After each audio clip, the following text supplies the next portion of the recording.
cái này cũng như khó đã chỉ sai đâu con. Con muốn nói chi nữa?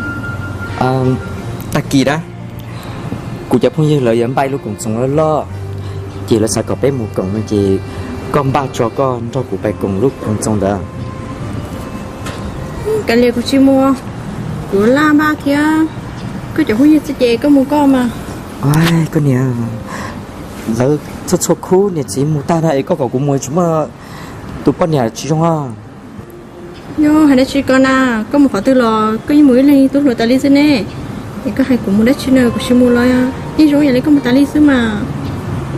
ô con nhà chỉ là tôn tế nào đó ít số rồi cũng mua của hay có cái chuyện thôi cũng mua đi của yếu có đó chứ nữa Thì có tính bảo tia của chị nhận một cái lời rẻ thia, đây có của chị mua nè, của la mua liền, có một con sao? ấy có những chuyện thôi cũng mua đi